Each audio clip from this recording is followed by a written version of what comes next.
देखो, आप लोगों में से किसी ने भी ये सवाल नहीं पूछा, जो कि बहुत ही अफ़सोसनाक, हैरतनाक, दहशतनाक, खौफ़नाक और अजबनाक बात है कि सर जब ये वोल्टेज गेटेड चैनल क्लोज़ कैसे हुआ हमें समझ आ गया, वेल एंड गुड। फिर ये ओपन हुआ तो फिर क्या कार्रवाई हुई हमें समझ में आ गया। फिर जब ये ओपन था लेकिन इनएक्टिव था तो क्यों इनएक्टिव था हमें समझ में आ गया। तो ये फिर अब यहाँ से दोबारा इस कॉन्फ़िगरेशन में कब आता है? क्योंकि रेस्टिंग सेल एक स्टिमुलस के गुजरने के बाद तो दोबारा रेस्टिंग स्टेज में आएगा ना। तो सेल जब रेस्टिंग स्टेज में होता है तो फिर तो क्लोज्ड होते हैं वोल्टेज गेटेड सोडियम चैनल, तो वो फिर क्यों क्लोज होंगे? ये सवाल मैं किसी से पूछने लगा हूँ, मैं माइक ऑन करने लगा हूँ, किसी से पूछूं, मैं अतल खान से पूछता हूँ। आबिद अली शाह, आप अतल खान को जरा, जी सर। क्योंकि अब हमारे पास 40 मिनट है। अब मुझे ये बताओ डॉक्टर अतल खान कि ये इस कॉन्फ़िगरेशन से देखो, जब रेस्टिंग फेज में था तो इसमें था, फिर इधर से इसमें चला गया, फिर इधर से इसमें चला गया, अब सेल दोबारा रेस्टिंग फेज में आ गया है। तो जब रेस्टिंग फेज में आता है तो ये वाली कॉन्फ़िगरेशन दोबारा अब इधर हो जाएगी, ये हो जाएगी। अब ये इस जी कॉन्फ़िगरेशन से इस कॉन्फ़िगरेशन में कैसे आएगा? सर, रिपीट करें आप सर प्लीज। हाँ, मैं एक दफा फिर, चलो मैं एक दफा ड्रा कर देता हूँ। एक एक जो चार्ट होती है करंट की, वो उसकी बेस पे मैं ड्रा करता हूँ। देखो, सेल जी सर। यहाँ पे रेस्टिंग फेज में था, जी जी। यहाँ पे था, ठीक है, ये रेस्टिंग फेज है। यहाँ जी पे सर। सेल डीपोलराइज होना शुरू हुआ। जी ये सर। थ्रेशोल्ड जब पहुंचा तो थ्रेशोल्ड पे ये जो है पूरा ये voltage gated sodium channel open हो गए। हम कहेंगे कि ये डीपोलराइज हो गया। डीपोलराइजेशन के बाद थोड़ा प्लेटो वाला फेज होता है, हम आगे पढ़ेंगे, वो हमारा वो नहीं है। अब ये दोबारा जी रीपोलराइज हो गया, दोबारा इसी कंडीशन में आ गया। जी अब सर। देखो, डीपोलराइज जब हुआ तो ये कंफ्यूज, नॉर्मल स्टेज पे था, रेस्टिंग पे तो ये था, जब डीपोलराइज हो गया तो इस तरह हो गया।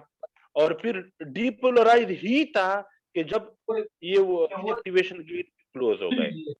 अब ये जी दोबारा ओपन कैसे होंगे, कोई आइडिया है आपको? सर, ये जैसे अपने हमने थ्रेशोल्ड ये पे पढ़ी ना, ये हमने पढ़ी कि प्लस ऊपर कहते हैं, नेगेटिव ऊपर कहते हैं, तो इस तरह ये ओपन और क्लोज होता है।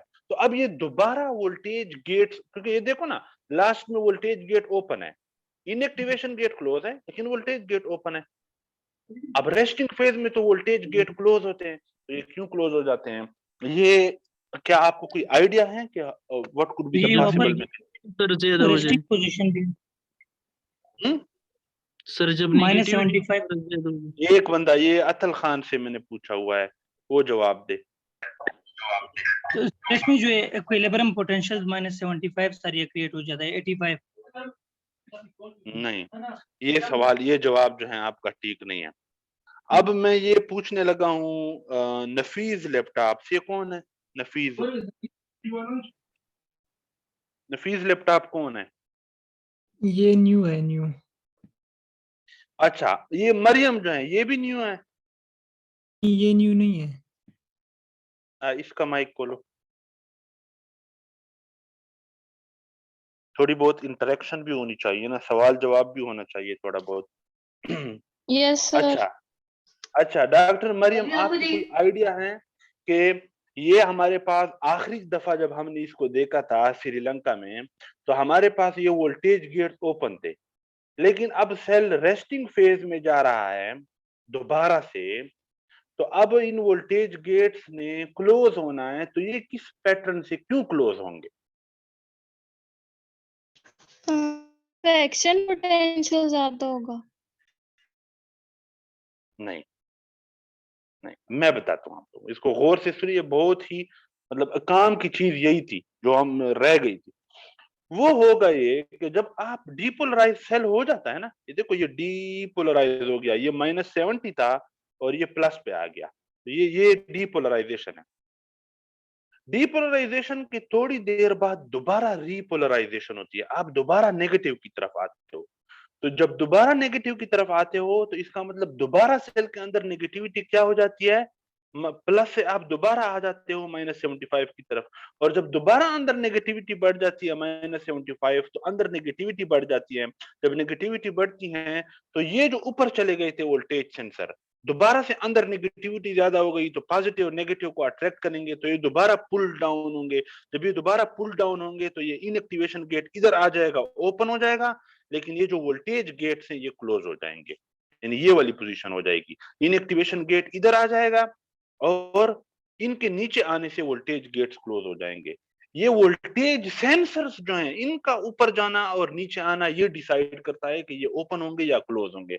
और वोल्टेज सेंसर्स का ऊपर जाना और नीचे आना कौन डिसाइड करता है? वो ये डिसाइड करता है कि अंदर जो है वो नेगेटिविटी ज्यादा है या पॉजिटिविटी ज्यादा है।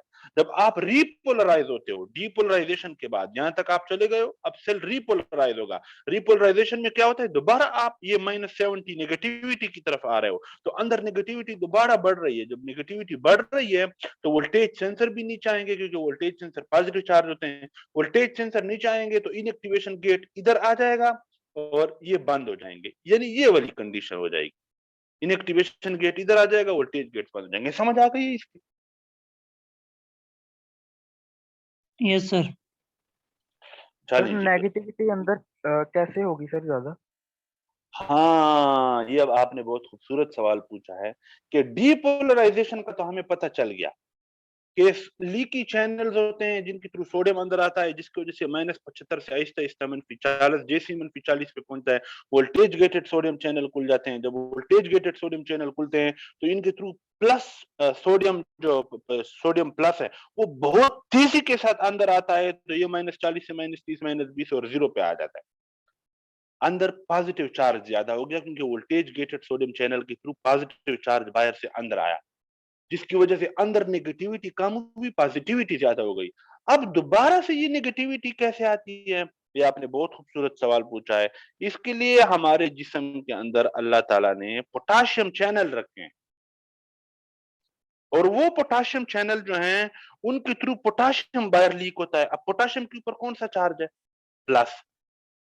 तो आप जब पोटाशियम को बाहर निकालना शुरू कर दो तो आप दूसरे लफ्जों में प्लस चार्ज को बाहर निकाल रहे हो। तो जब आप प्लस चार्ज को बाहर निकाल रहे हो, जिस तरह आप सोडियम की शक्ल में प्लस चार्ज अंदर ला रहे थे तो ये डीपोलराइज हो रहा था। अब जब आप पोटाशियम की शक्ल में प्लस चार्ज बाहर निकालोगे तो ये दोबारा अंदर नेगेटिविटी होगी, क्योंकि सोडियम के ऊपर भी एक प्लस है, पोटाशियम के ऊपर भी एक प्लस है।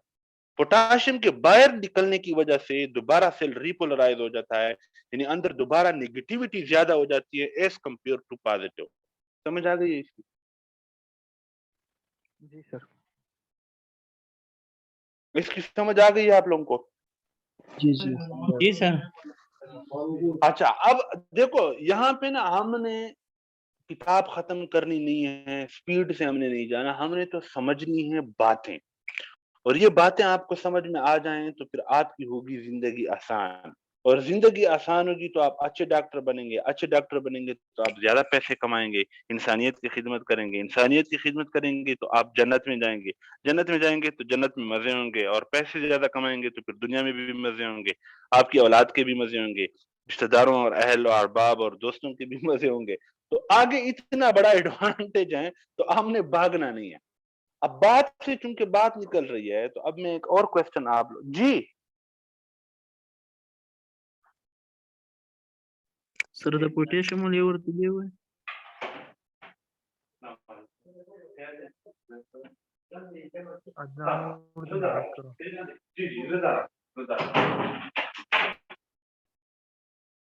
अच्छा, ठीक है। तो अब बात से बात निकल रही थी तो मैं ये पूछने लगा हूं, आप लोगों से बताने लगा हूं, हम किधर थे?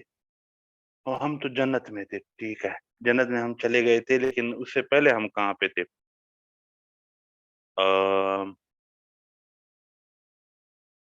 हाँ, अब सवाल ये पैदा होता है कि सोडियम अंदर आया, वेरी गुड, डीपोलराइजेशन हो गई, सेल नेगेटिव से प्लस में चला गया। फिर हमने पोटाशियम को धक्के दे के बाहर निकाला, जिसकी वजह से दोबारा नेगेटिविटी आ गई। अब सेल के अंदर सिचुएशन क्या होगी? सेल सोडियम से भरा हुआ होगा, क्योंकि सोडियम तो अंदर आया हुआ है, और बाहर पोटाशियम ज्यादा होगा। बाहर पोटाशियम ज्यादा, क्योंकि पोटाशियम को आपने बाहर निकाला हुआ है, सेल को आपने सोडियम से फिल किया हुआ है, इस तरह होगा ना। अब मुझे ये बताएं कि ये एक दफा में तो ये डिपोलराइजेशन और रिपोलराइजेशन हो गई, जब यही सेल नेक्स्ट डिपोलराइजेशन करेगा तो उसके लिए फिर मजीद पॉजिटिव चार्ज अंदर आएगा सोडियम और पोटाशियम बाहर निकलेगा, तो नेक्स्ट में फिर मजीद पॉजिटिव आएगा, तो ये तो सेल अंदर पॉजिटिव से भर जाएगा और पोटाशियम सारा बाहर चला जाएगा और फिर एक टाइम ऐसा आएगा कि इतनी ज्यादा सोडियम अंदर जमा हो जाएंगे कि सेल फट जाएगा। ऐसा होना चाहिए ना, या नहीं होना चाहिए? आवाज मेरी आ रही है आप लोगों को? सर सोडियम पोटेशियम एटीपीएस की हेल्प से होगा balance. Very good, very good. आप कौन है, क्या नाम है आपका? सर सरमत जमील। सरमत जमील ने 3,05,377 युआन, चाइना से हैं आप? सर किर्गिस्तान से। किर्गिस्तान में कौन सी करेंसी चलती है? सोम। तो सोम। 3,000 तो बहुत थोड़े सोम हो गए। 55,55,55,577 सोम की इसने बात की है। इतना इसने बेहतरीन जवाब दिया है। इसके लिए अल्लाह ताला ने आपके जिस्म के अंदर हर सेल में एक पंप रखा है जिसका नाम है हजरत मौलाना सोडियम पोटाशियम एटीपेज। वो क्या करता है? वो ये करता है कैमरा कि इस ओपन सारे कर। कारोबार के लिए आप जो सोडियम अंदर लेके आ रहे हो और पोटाशियम को बाहर निकाल रहे हो, तो इस एक एक्शन पोटेंशियल के बाद चौवाया बेदली कैमरा ओपन कर। कैमरा बोले ओपन ना था।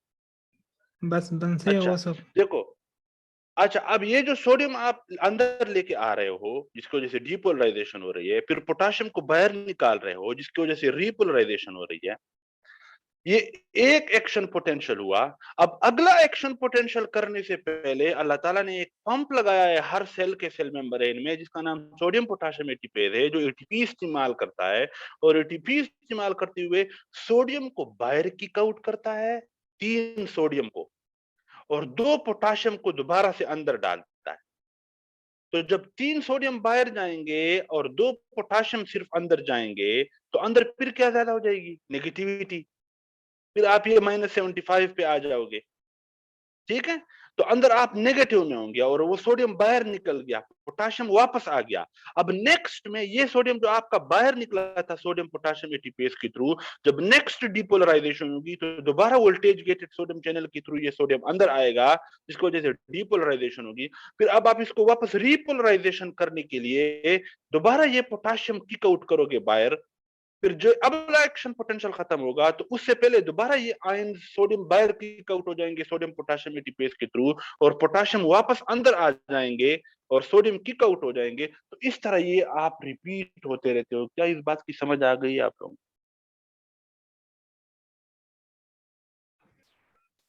Yes sir. Yes sir. चलो ठीक है, सबको समझ आ गई है? हम जी सर। सबसे पूछ लो। सर एक दफा अच्छा, रिपीट कर लो। आपको कौन सी जगह की समझ नहीं आई? एग्जैक्ट मुझे वो पॉइंट बताओ, मैं फिर उस जगह को रिपीट करता हूँ। सर ये सोडियम पोटेशियम एटीपेज के बाद सर ये जो है हर सेल के अंदर एक पंप होता है सोडियम पोटाशियम एटीपेज। ये वोल्टेज गेटेड सोडियम चैनल और इन पोटाशियम चैनल की वजह से जो आयंस जो हैं वो इरेगुलराइज हो चुके होते हैं, सोडियम सारा अंदर आया हुआ होता है, पोटाशियम सारा बाहर लीक हुआ होता है। देखो नॉर्मली मैंने कहा था कि every cell is a bag of potassium. Cell के अंदर पोटाशियम होता है नॉर्मली और बाहर सोडियम होता है, लेकिन अब यहाँ पे तो उल्टा हो गया है, सोडियम सारा अंदर आ गया है वोल्टेज गेटेड सोडियम चैनल के थ्रू, सोडियम अंदर आ गया है और पोटाशियम बाहर निकल गया है। तो अब दोबारा से every cell is a bag of potassium, potassium को अंदर लाने और सोडियम को बाहर करने के लिए सोडियम पोटाशियम एटीपेज पंप होता है जो 3 सोडियम बाहर निकालता है और 2 पोटाशियम अंदर लाता है। तो अंदर फिर से जो है वो दायरे जब 2 प्लस आते हैं और 3 प्लस निकलते हैं तो अंदर नेगेटिविटी बढ़ रही है क्योंकि आप 3 जमा निकाल रहे हो और इसके लिए सिर्फ 2 जमा ला रहे हो। तो अंदर दोबारा से आप प्लस से आ जाते हो -40 -60 -70 तक आप दोबारा आते। फिर नेक्स्ट में फिर यही सोडियम चैनल ओपन होते हैं। समझ आ गई है आप लोगों को? अब हम डिफ्यूजन पोटेंशियल और इक्विलिब्रियम पोटेंशियल इनकी तरफ जाते हैं। ठीक है, देखो डिफ्यूजन पोटेंशियल किसे कहते हैं? लेट सपोज आपके पास ये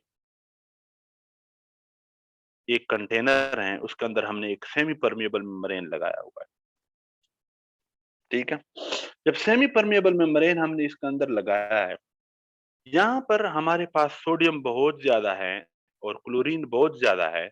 यहाँ पे सोडियम थोड़ा है और क्लोरीन थोड़ा है, ठीक है।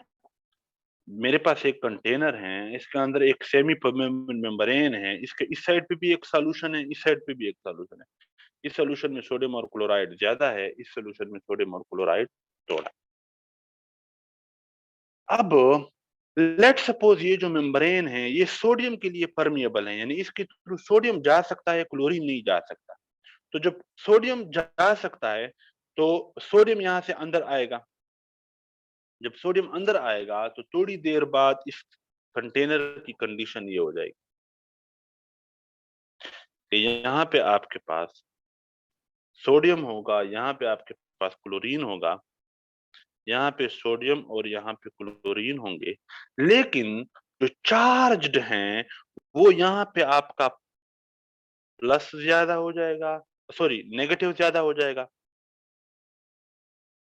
और यहाँ पे आपका प्लस ज्यादा हो जाएगा। ये क्यों होगा? क्योंकि देखो यहां से जब सोडियम इधर जाएगा तो पीछे सिर्फ क्या रह रहा है? क्लोरीन। और क्लोरीन के ऊपर कौन सा चार्ज होता है? माइनस। तो अंदर क्या बढ़ रही है? इस साइड पे कौन सा चार्ज ज्यादा हो रहा है? नेगेटिविटी। इसलिए इस साइड पे नेगेटिविटी होगी। पॉजिटिव भी हैं, लेकिन इन नेगेटिव का मतलब कि पॉजिटिव की निस्बत नेगेटिव इतने ज्यादा हैं, नेगेटिविटी प्रोमिनेंट। यहाँ पे पॉजिटिविटी क्यों है? क्योंकि सोडियम लीक होके इधर आ रहा था, सोडियम के ऊपर प्लस चार्ज होता है। अब देखो यहाँ पर Cl नेगेटिव भी है, लेकिन इस नेगेटिव के मुकाबले में जो पॉजिटिव है वो ज्यादा हो गए, क्योंकि पहले ये बराबर थे, ये 5 सोडियम प्लस और 5 नेगेटिव। अब उधर से प्लस आना शुरू हो गए तो यहाँ पे नेगेटिव की निस्बत प्लस ज्यादा हो गए, तो यहाँ पे ये प्लस ज्यादा हो जाएंगे। एक वक्त ऐसा आएगा कि यहाँ की नेगेटिविटी और यहाँ की पॉजिटिविटी इक्वल हो जाएंगे, और जब इक्वल होंगे तो सोडियम मजीद इधर से इधर नहीं जाता। यहाँ तक इस बात की समझ आ गई आप लोगों को? जी सर। ये है सोडियम का डिफ्यूजन पोटेंशियल। देखो सोडियम यहाँ से यहाँ क्यों डिफ्यूज हुआ? इस सेमी परमिएबल मेम्ब्रेन के थ्रू सोडियम यहाँ से यहाँ क्यों डिफ्यूज हुआ? क्योंकि ग्रेडियंट का फर्क था, यहाँ पे सोडियम ज्यादा था, यहाँ पे सोडियम थोड़ा था। जब यहाँ पे सोडियम ज्यादा था, यहाँ पे सोडियम थोड़ा था, तो इस फर्क को हम ग्रेडियंट कहते हैं। कंसंट्रेशन ग्रेडियंट भी था क्योंकि सोडियम एक केमिकल भी है, और चार्ज ग्रेडियंट भी था क्योंकि सोडियम एक आयन भी है, इसके ऊपर चार्ज भी है। तो इस फर्क की वजह से सोडियम हाई कंसंट्रेशन से लो कंसंट्रेशन, हाई चार्ज से लो चार्ज की तरफ आया। ये फर्क जिसकी वजह से आयन या सॉल्यूट या पार्टिकल हाई कंसंट्रेशन से लोअर कंसंट्रेशन की तरफ जाते हैं, ये जो फर्क है इन दोनों के दरमियान, इसको कहते हैं डिफ्यूजन पोटेंशियल। जितना ये फर्क ज्यादा होगा उतना सोडियम ज्यादा डिफ्यूज होगा। यानी मिसाल के तौर पर यहाँ पे इतना सोडियम है, यहाँ पे इतना सोडियम है, तो इनके दरमियान लेट सपोज फर्क ये यहाँ पे 10 है, यहाँ पे 5 है, तो जो डिफ्यूजन पोटेंशियल होगी, डिफ्यूजन पोटेंशियल नाम से जाहिर है कि सोडियम के डिफ्यूज होने का पोटेंशियल, सोडियम के डिफ्यूजन का पोटेंशियल। तो डिफ्यूजन पोटेंशियल यहाँ पे लेट सपोज 10 है और यहाँ पे 5 है, तो लेट सपोज हमारे पास ये एक डिफ्यूजन पोटेंशियल है। दूसरा हमारे पास डिफ्यूजन पोटेंशियल है, यहाँ पे सोडियम 1000 है और यहाँ पे सोडियम 5 है। यहाँ पे सोडियम बहुत इजीली, क्विकली, ज्यादा मिकदार में डिफ्यूज होगा, डिफ्यूज होने की पोटेंशियल ज्यादा होगी, डिफ्यूज होने का फोर्स ज्यादा होगा, या यहाँ पे ज्यादा होगा? यहाँ पे ज्यादा होगा क्योंकि यहाँ पे फर्क ज्यादा है। तो बेसिकली आपका जो डिफ्यूजन पोटेंशियल होता है, इसको हम डिफाइन इस तरह करते हैं कि it is a force which is due to concentration gradient. देखो यहाँ पे और यहाँ पे इनके दरमियान जो फर्क है, इसको हम कंसंट्रेशन ग्रेडियंट कहते हैं। जितना ये फर्क ज्यादा होगा, इस तरह यहाँ पे फर्क ज्यादा है, हम कहेंगे कि कंसंट्रेशन ग्रेडियंट ज्यादा है। तो diffusion potential is a force which is due to the gradient, due to the concentration gradient, and which moves molecule from high concentration to low concentration. मुझे पता है आप लोगों को इस चीज की समझ इतनी जल्दी नहीं आनी, मैं इसको बार बार रिपीट करूंगा। देखो डिफ्यूजन पोटेंशियल नाम से जाहिर है कि डिफ्यूज होने की पोटेंशियल, डिफ्यूजन करने की पोटेंशियल। तो डिफ्यूजन करने की पोटेंशियल कब होगी, कब ज्यादा होगी, कब कम होगी, ये डिपेंड करता है कि इन दोनों के दरमियान कंसंट्रेशन का फर्क कितना है। मैं एक सिंपल एक और मिसाल आप लोगों को, लेट सपोज यहाँ पे ये एक, लेट सपोज ये एक ग्राउंड है, यहाँ पे मैं 1 लोटा पानी डालता हूँ, तो यहाँ पे पानी ज्यादा है, 1 लोटा है, यहाँ पे पानी नहीं है, तो पानी इधर डिफ्यूज होगा। कितनी स्पीड से डिफ्यूज होगा, लेट सपोज 1 मीटर पर सेकंड से डिफ्यूज होगा। दूसरी मिसाल मैं आपको देता हूं, यहाँ पे मैं एक ड्रम पानी फेंकता हूं, तो यहाँ पे पानी बहुत ज्यादा है लोटे की निस्बत, और यहाँ पे बिल्कुल नहीं है, तो यहाँ पे जो डिफ्यूजन की वो होगी, जो फोर्स होगी, जो स्पीड होगी, वो 1 मीटर पर सेकंड नहीं होगी, वो 50 मीटर पर सेकंड। यहाँ पे और यहाँ के दरमियान जो फर्क है, इस फर्क की बेस पे डिफ्यूजन पोटेंशियल होता है, कि जितना बड़ा ये फर्क होगा हाई कंसंट्रेशन और लो कंसंट्रेशन में, उतनी डिफ्यूजन पोटेंशियल ज्यादा होगी। Diffusion potential the force with which A solute particle diffuses from high concentration to low concentration, और ये फोर्स कब ज्यादा होगी, जब इन दोनों के दरमियान फर्क ज्यादा होगा। इस तरह मैंने यहाँ पे आपको ये मिसाल,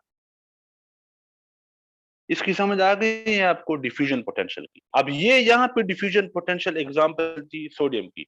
सोडियम का डिफ्यूजन पोटेंशियल क्या था, यहाँ पे सोडियम लेट सपोज 5 है, यहाँ पे सोडियम 2 है, तो इसलिए 5 से 2 की तरफ आता है, आता है, आता है, आता है। एक वक्त ऐसा आता है कि यहाँ का चार्ज और वहां का चार्ज बराबर हो जाते हैं। देखो यहाँ पे 5 प्लस चार्ज थे, यहाँ पे 2 प्लस चार्ज थे, तो ये प्लस इसलिए इधर आना शुरू हुआ, सोडियम डिफ्यूज होना शुरू हुआ। लेकिन एक टाइम ऐसा आएगा कि इस सॉल्यूशन के अंदर पॉजिटिविटी ज्यादा हो जाएगी, क्योंकि सोडियम इस तरफ आ रहा है, तो पॉजिटिविटी ज्यादा हो जाएगी, आहिस्ता आहिस्ता होगी होगी, और यहाँ से चूंकि प्लस जा रहा है तो Cl नेगेटिव इधर पड़ा हुआ है, तो यहाँ पे नेगेटिविटी ज्यादा हो जाएगी, पॉजिटिविटी। तो वो टाइम के जब यहाँ की नेगेटिविटी और यहाँ की पॉजिटिविटी इक्वल हो जाए, तो इसके बाद मजीद सोडियम इधर नहीं जाएगा, और जब ये नहीं जाएगा तो हम कहेंगे कि now this is the equilibrium potential of sodium, क्योंकि सोडियम अब इक्विलिब्रेट हो गया है, यहाँ का चार्ज वहां का चार्ज इक्वल हो गया है, तो अब जो पोटेंशियल है वो सोडियम का इक्विलिब्रियम पोटेंशियल है। एक दफा सबके माइक ऑन करो और मैं इनसे पूछूं कि इस बात की समझ आई है या नहीं आई। माइक सबके ऑन करो अभी तक। आने सब आने। डिफ्यूजन पोटेंशियल की समझ आ गई कि डिफ्यूजन पोटेंशियल एक फोर्स है कि जिस फोर्स की मदद से एक चीज हाई से जो डिफ्यूज होती है। अब ये तेजी से ज्यादा मिकदार में कब डिफ्यूज होगी, जब आपके पास कंसंट्रेशन ग्रेडियंट या कंसंट्रेशन डिफरेंट ज्यादा होगा। दूसरे लफ्जों में मैं कह सकता हूं when there is more concentration gradient, high concentration gradient, मतलब the difference between high and low is more, there will be more diffusion potential।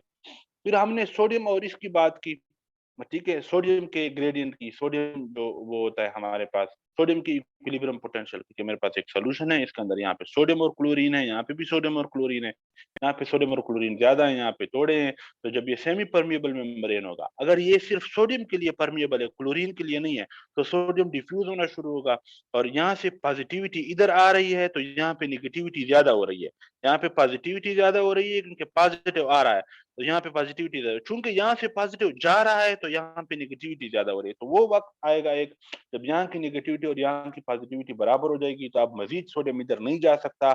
हम कहेंगे कि इस वक्त यहाँ पे जो पोटेंशियल है, यहाँ पे इस वक्त जो हमारे पास पोटेंशियल है, ये सोडियम का इक्विलिब्रियम पोटेंशियल है। अब ये सोडियम की वजह से इक्वल हो गए चार्जेस प्लस और नेगेटिव। इसी तरह अगर मैं क्लोरीन की मिसाल दूं, लेट सपोज यही सॉल्यूशन है हमारे पास, अब ये सोडियम के लिए परमिएबल नहीं है, सोडियम नहीं जा सकता, लेकिन क्लोरीन जा सकता है, ठीक है।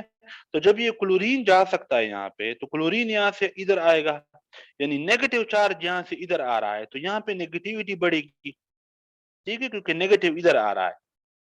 और चूंकि यहाँ से नेगेटिविटी जा रही है तो यहाँ पे पॉजिटिविटी बढ़ेगी।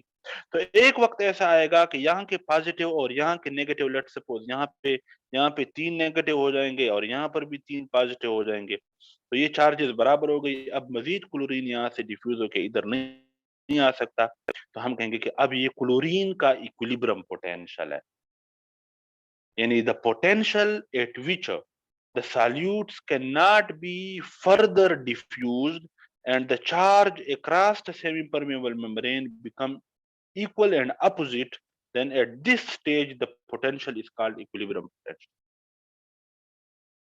ठीक है। इसके बाद हमारे पास नर्सेंट इक्वेशन है, ठीक है, NERNST। नर्सेंट इक्वेशन बेसिकली ये जो इक्विलिब्रियम पोटेंशियल था इसको कैलकुलेट करने का फार्मूला है कि हमारे पास कब ये इक्विलिब्रेट करेंगे, कब यहाँ पे पॉजिटिव और नेगेटिव बराबर होंगे। तो उसके लिए उसने एक लंबा छोटा फार्मूला दिया था जिसको याद करने की जरूरत नहीं है, लेकिन फिर भी ई से आपके पास equilibrium potential is equal to -2.3, ये अपने उसने कांस्टेंट लगाए हुए हैं, RT बटा हुआ ZF बटा हुआ log आपके पास 1 की पावर C1 बटा हुआ C2 या CI बटा हुआ CE। तो बेसिकली CI हमारे पास क्या है, ये इंट्रासेलुलर कंसंट्रेशन है कि सेल के अंदर इस चीज की कंसंट्रेशन कितनी है, और CE से मुराद सेल के बाहर इसकी। लेट्स सपोज अगर सोडियम की बात की जाए ना, इसी एग्जांपल को लें कि ये सेल का अंदर वाला हिस्सा है, ये एक्स्ट्रा सेलुलर स्पेस है, ये एक्स्ट्रा सेलुलर स्पेस है और ये इंट्रासेलुलर स्पेस है। तो इंट्रासेलुलर सेल CI का मतलब कि सेल के अंदर इसकी कंसंट्रेशन कितनी है, CE का मतलब सेल के बाहर एक्स्ट्रा सेलुलर स्पेस में इसकी कंसंट्रेशन कितनी है। अगर ये दोनों वैल्यूज आपको मालूम हो और इसको इस फार्मूले में डालो तो आपके पास सोडियम की इक्विलिब्रियम पोटेंशियल की वैल्यू आ जाएगी। मैं आपको एक सेल देता हूं, मैं आपको ये बताता हूं कि इस सेल के अंदर सोडियम का जो कंसंट्रेशन है वो इतनी है और सेल के बाहर एक्स्ट्रा सेलुलर स्पेस में सोडियम की कंसंट्रेशन इतनी है, तो आप मुझे इसका इक्विलिब्रियम पोटेंशियल बना के दो, मालूम करके दो। तो मैं ये फार्मूला डालूंगा, CI की जगह पे इंट्रासेलुलर में जो सोडियम की कंसंट्रेशन है वो लिखूंगा, CE की जगह पे एक्स्ट्रा सेलुलर में वो लिखूंगा, और फिर इसको जब डिवाइड और ये सारा कैलकुलेट करूंगा तो ये जो जवाब आएगा वो सोडियम का इक्विलिब्रियम पोटेंशियल। यहाँ तक इस बात की समझ आ गई है आप लोगों को? सर ये RT बटा RT बटा हुआ ZF। अब ये जो हमारा था नरसंत भाई, उसने ये कांस्टेंट अंदर डाले हुए हैं, Z से पता नहीं इसका क्या मुराद है। Z बेसिकली चार्ज है आयन की, यानी अगर Na प्लस है ना तो इसका मतलब सोडियम के ऊपर एक प्लस है, तो यहाँ पे Z की जगह पे आप क्या लिखोगे, +1। ये पेपर में नहीं आते, वैसे आपको पता होना चाहिए कि नर्सेंट इक्वेशन के थ्रू आप किसी भी आयन का इक्विलिब्रियम पोटेंशियल मालूम कर सकते हो। जैसे अगर आपके पास कैल्शियम होगा तो कैल्शियम के ऊपर +2 है ना, तो आप इसी फार्मूले में Z की जगह पे +2 लिखोगे। ठीक है, ये हो गया आपके पास। अब हमारे पास जो एक एक्शन पोटेंशियल से रिलेटेड एक बात मैं यहाँ पे करूंगा और फिर उसके बाद हम छुट्टी करेंगे। देखो, पहले भी हम कर चुके हैं ये। लेट सपोज मेरे पास एक कार्डियक सेल है, ये इसको एक न्यूरॉन आया हुआ है, ये न्यूरॉन इसको एक इम्पल्स देता है, जब इम्पल्स देता है तो ये स्टिमुलेट हो जाता है। ठीक है, मैं स्केलेटल मसल की बात कर देता हूँ। लेट सपोज ये आपके पास एक न्यूरॉन था, न्यूरॉन आके इम्पल्स देता है। कैसे इम्पल्स देता है, यहाँ पे सोडियम पोटेशियम पंप होता है, सोडियम पोटेशियम पंप के साथ यहाँ पे लाइगेंड 10 की मिनट के जगह 10 होती है। 10 मिनट के बाद फिर बस खत्म हो ठीक है, जाए। ठीक है, ठीक है। यहाँ से इस न्यूरॉन में जब इम्पल्स आता है तो यहाँ पे एसिटाइल कोलिन रिलीज होता है। ये एसिटाइल कोलिन यहाँ पे बैठता है लाइगेंड वाली जगह पे, क्योंकि ये लाइगेंड गेटेड चैनल है। जैसे एसिटाइल कोलिन यानी लाइगेंड आके अपनी जगह पे बैठता है, फौरन ये चैनल ओपन हो जाते हैं। जब ये ओपन चैनल ओपन होते हैं तो नतीजे में क्या होता है, आपके इस स्केलेटल मसल के सेल से पोटेशियम बाहर निकल जाता है, ठीक है, और सोडियम अंदर आ जाता है। अब सोडियम के अंदर आने की वजह से तो डीपोलराइजेशन होती है, यानी आप नेगेटिव से -70 से प्लस की तरफ जाते हो, डीपोलराइजेशन होती है। तो ये आपके पास डीपोलराइजेशन हो गई। ठीक है, यानी हम कहेंगे कि जब मेम्ब्रेन पोटेंशियल लेस नेगेटिव हो जाए, -70, -60, -40, यानी नेगेटिविटी कम हो रही है, लेस नेगेटिव हो जाए, ये हो गया। उसके बाद आपका एक प्लीटो फेज होता है। प्लीटो में क्या होता है, यहाँ पे कैल्शियम चैनल होते हैं, वो कैल्शियम अंदर आता है। अब गौर से देखें, इस फेज में बेसिकली जितना पोटाशियम निकल रहा होता है उतना कैल्शियम अंदर आता है, तो जितना प्लस निकल रहा है उतना प्लस अंदर आ रहा है, इसलिए ये प्लेटो में चला जाता है। यानी अब ये ना नेगेटिविटी हो रही है ना पॉजिटिविटी की तरफ जा रहा है, स्ट्रेट है, क्योंकि जितना प्लस आ रहा है उतना प्लस निकल रहा है। उसके बाद फिर रिपोलराइजेशन होती है। रिपोलराइजेशन में क्या होता है, अंदर से आप पोटाशियम को बाहर निकालते हो, तो जब प्लस को आप बाहर निकालते हो तो दोबारा से अंदर नेगेटिविटी की तरफ आप आना शुरू हो जाते हो, ये रिपोलराइजेशन। ठीक है, अब एक हाइपर पोलराइजेशन होती है। अगर आप बहुत ज्यादा पोटाशियम को बाहर निकाल दो तो ये -70 पे रुकने की बजाय ये नीचे आ जाता है, इसको हम कहते हैं हाइपर पोलराइजेशन। अगर बहुत ज्यादा पॉजिटिव निकाल दो तो अंदर नेगेटिविटी -70 से भी ज्यादा हो जाएगी, यानी -80, -90, -100। तो ये अगर नेगेटिविटी नॉर्मल से भी ज्यादा हो जाए, इसको हम कहते हैं हाइपर पोलराइजेशन। जब कभी भी आप बात करोगे करंट की यहाँ पे, तो यहाँ पे हमेशा याद रखो कि अगर कोई कहे कि इनवर्ट करंट, अंदर आने वाला करंट, तो इनवर्ट करंट से मुराद ये होती है कि पॉजिटिव चार्ज अंदर आ रहा है। क्योंकि देखो ना, यहाँ पे ये पोटाशियम भी पॉजिटिव चार्ज है और सोडियम भी पॉजिटिव चार्ज है, तो इनवर्ट करंट वो होती है जिसमें पॉजिटिव चार्ज इनवर्ट अंदर आ रहा होता है, और आउटवर्ट करंट वो होती है जिसमें पॉजिटिव चार्ज बाहर जा रहा होता है। ठीक है, फाइनल बात थ्रेशोल्ड। देखो, थ्रेशोल्ड वो पोटेंशियल है कि जहां पे आपके वोल्टेज गेटेड सोडियम चैनल खुल जाते हैं। मिसाल के तौर पर, ये आप आहिस्ता आहिस्ता नेगेटिविटी से जा रहे हो, पॉजिटिविटी की तरफ जा रहे हो, -70, -60, -40, लेकिन जैसे ही -40 पे आप पहुंचे, ये थ्रेशोल्ड था, यहाँ पे पहुंचे साथ ही voltage gated sodium channel open हो गए, ये वोल्टेज गेटेड सोडियम चैनल हो गए। तो वो पोटेंशियल -40 के जिस पे voltage gated sodium channel open हो जाएं और सारे के सारे ओपन हो जाएं और फौरन ओपन हो जाएं, इसको हम कहते हैं थ्रेशोल्ड पोटेंशियल। ये वो जगह है, देखो आप यहां तक गए हो ना, इंपल्स दे रहे हो, थोड़ा थोड़ा लीकी करंट आ रहा है, आ रहा है, आ रहा है, आ रहा है। अब अगर लीकी करंट बंद हो जाए तो ये दोबारा से इधर आ जाएगा, एक्शन पोटेंशियल जेनरेट ही नहीं होगा, डिपोलराइज। ये एक्शन पोटेंशियल है सारा, इसको एक्शन पोटेंशियल कहते हैं। एक्शन पोटेंशियल में दो चीजें होती हैं, डिपोलराइजेशन और रिपोलराइजेशन, और इसके दरमियान में वक्फा। तो ये एक एक्शन पोटेंशियल है। अगर आप सिर्फ ये लीकी करंट आ रहा है, आ रहा है, आ रहा है और थ्रेशोल्ड तक नहीं पहुंचे हो और लीकी करंट खत्म हो जाए, तो एक्शन पोटेंशियल जनरेट नहीं होगा। लेकिन एक दफा ये थ्रेशोल्ड तक पहुंच जाए तो फिर वोल्टेज गेटेड सोडियम चैनल को कोई नहीं रोक सकता ये काम करने की। यानी हम कहेंगे कि threshold potential is the potential which once reached, जहां पे आप एक दफा पहुंच जाओ, then the action potential become inevitable। मतलब अब आप एक्शन पोटेंशियल को रोक नहीं सकते हो, इट बिकम इनएविटेबल। ठीक है, ये आज के लिए इतना ही काफी। अल्लाह हाफिज। अल्लाह हाफिज सर।